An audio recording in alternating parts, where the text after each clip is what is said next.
Désolé, comme vous savez, à chaque fois ça coupe. Car lorsque j'atteins 25%, mon téléphone il coupe. Donc je ne vais pas trop m'attarder. J'ai encore beaucoup de choses à dire. Donc ceux qui veulent en savoir plus sur le mouvement La Révolution est en marche, sur notre parti politique, la DR, la démocratie représentative, et sur notre association Force Citoyenne, qui est basée sur le civisme, l'insertion et la prévention, contactez-nous au 06 31 07 37 28. C'est mon numéro de téléphone personnel. Ceux qui me connaissent savent que je suis très accessible, je ne suis pas compliqué, je suis hyper simple. Là, je m'étais arrêté à valoriser la loi du 11 février 2005, qui a été créée par Jacques Chirac en 2005, le 11 février 2005 exactement. Les transports en commun, intégration par le travail et sensibilisation. Monsieur Borloo, c'est ça qu'on a besoin. Les personnes en situation de handicap en France correspondent exactement à 9 millions d'habitants. 2 millions d'habitants s'occupent des personnes en situation de handicap. Ça fait exactement 11 millions d'habitants. En parallèle, Macron a été élu par 20 millions d'habitants. Monsieur Macron, vous avez été élu par 20 millions d'habitants. Donc imaginez le poids aujourd'hui des personnes en situation de handicap. Que vous ne regardez même pas. Que vous ne valorisez même pas. Pour preuve, le mouvement La Révolution est en marche.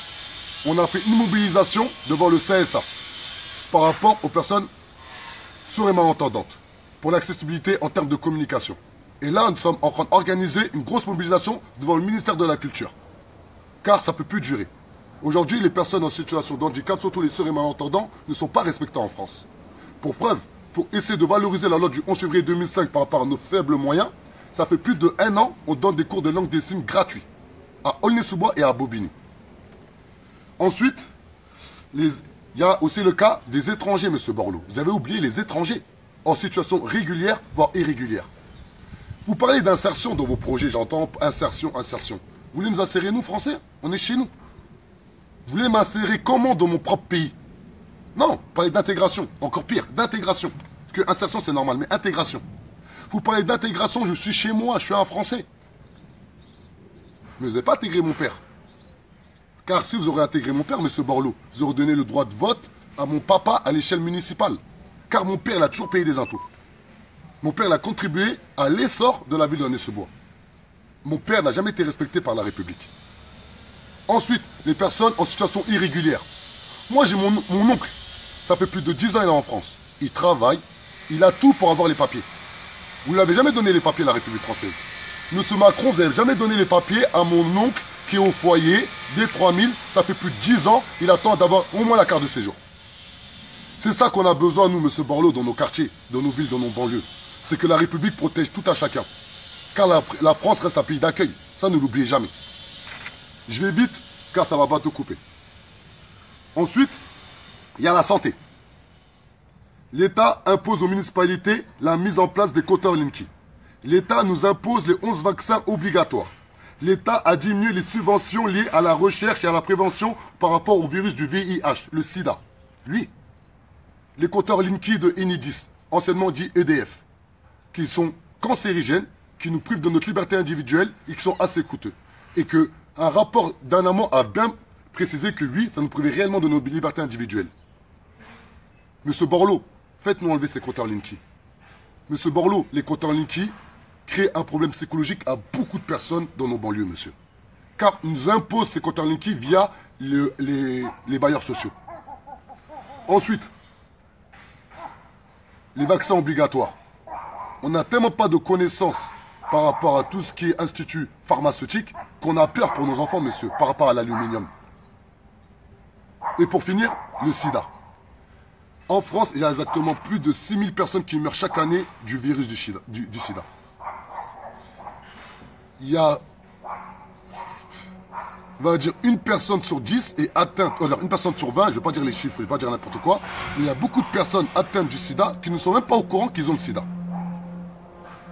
Dans le monde, par contre, ça c'est sûr, il y a exactement 17 millions de personnes atteintes du sida qui n'ont pas accès à tout ce qui est accompagnement en termes de soins. Et le pire, monsieur, c'est que vous y étiez, monsieur Macron, pendant le mandat de François Hollande. Ils ont baissé les subventions liées à toutes ces recherches et à toute cette prévention par rapport au sida. J'en suis au courant, pourquoi? car il y a 2 semaines de ça, il y a une maman qui m'a appelé qui est atteinte du sida. Elle me dit, elle est stupéfaite comment aujourd'hui le sida est banalisé. Du moins, en gros, quand il n'existe plus le sida. On parle toujours de nos enfants. On parle de moi, j'ai 3 filles. Demain, ma fille, elle se marie.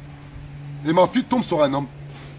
Vu qu'il n'y a pas de prévention sur le sida ou quoi que ce soit, ma fille consomme son mariage avec toute sérénité, se disant comme quoi, ben, le mec il me marie, il est propre et tout, etc. Mais vu qu'il n'y a pas de prévention sur le sida en France, ma fille chope le sida. On fait comment? Et bien c'est pour ça que je me bats aujourd'hui par rapport à la santé. Elle est là la réalité. Il y a des personnes qui chopent le sida, c'est pas des toxicos. Arrêtez de croire que le sida c'est une sorte de toxico. C'est une sorte de drogué, il faut arrêter. Le sida touche tout le monde.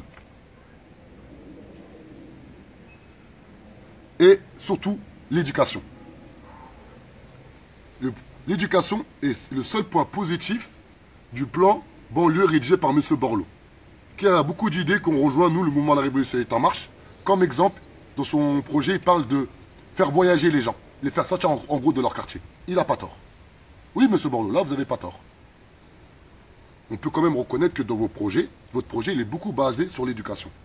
Et ça, c'est une réalité. Ceux qui vont lire les propositions de Borloo vont voir qu'il parle beaucoup d'éducation. Et il a raison. Car dans nos quartiers dits populaires, dans nos banlieues, on manque d'éducation. On a l'éducation parentale, mais on manque d'éducation politique, alimentaire et populaire. Ça, c'est une réalité. Désolé. Attends, on écrit maintenant, ça y est. La révolution est en marche. Attends, voilà les... Voilà, en gros, là j'ai fait une vidéo qui dure je crois 40 minutes sur les propositions que nous, jeunes issus de banlieue, on peut faire au gouvernement, à tous les responsables et tous les élus aujourd'hui en France. Donc ceux qui souhaitent réellement comprendre qui on est, qu'est-ce que nous avons fait, quelle légitimité aujourd'hui que moi je peux avoir, vous parler comme ça face à une caméra, eh bien contactez-nous au 06 31 07 37 28. Et je répète, au 06 31 07 37 28. On a créé un parti politique qui aura pour vocation de monter des listes municipales en 2020. On a pour objectif de monter 30 listes avec le même projet dans 30 villes différentes.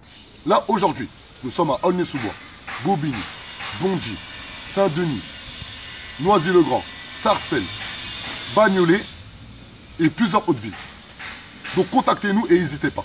La révolution est en marche et personne ne peut l'arrêter. Ciao.